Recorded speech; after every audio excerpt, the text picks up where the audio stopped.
روى ابن حجر في فتح الباري عن أم عاصم زوجة الصحابي الجليل عتبة بن فرقد السلمي أنها قالت: كنا عند عتبة بن فرقد 4 نسوة، فكان كل واحدة منا تجتهد في الطيب العطر لتكون أطيب ريحا من ضرائرها، وكان عتبة لا يمس طيبا، ومع ذلك كان أطيب رائحة منا، وكان إذا خرج إلى الناس قالوا: ما شممنا ريحا أطيب من ريح عتبة بن فرقد.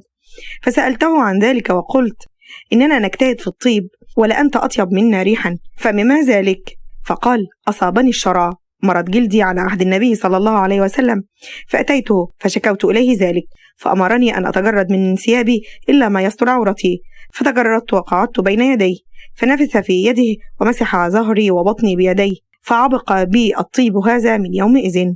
نبي مبارك حتى من قبل أن يصير نبيا. ترى أمه في المنام حين حملت به أن نورا خرج منها أضاءت له قصور بصرى من أرض الشام، وأصاب الجدب والقحط ديار بني سعد، فلما جاءت به لترضعه حلت البركة هناك يوم حل، حتى كان الناس في بني سعد يقولون: انظروا حيث ترعى غنم حليمة ورعوا، حسبوا أن البركة في العجب، وما دروا أن البركة في طفل رضيع سيصبح فيما بعد سيد الأنبياء والمرسلين.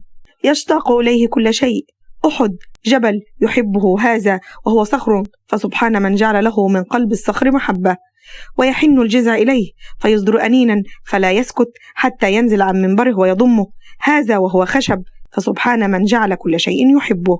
تأتيه امرأة بغلام صغير فتقول: يا رسول الله صلى الله عليه وسلم، إن ابني بلغ 5 ولم يتكلم بعد، فيضع يده الشريفة عليه ويقول: من أنا؟ فيقول الصبي: ها أنت رسول الله.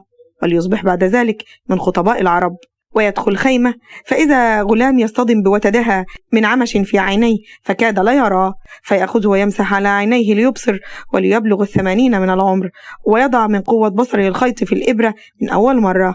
نبي عظيم مبارك لأمة عظيمة مباركة، فارفعوا رؤوسكم عالية، بأبي وأمي أنت يا رسول الله. اللهم صل وسلم وبارك على سيدنا محمد وعلى آله وصحبه وسلم تسليما كثيرا. دمتم بخير.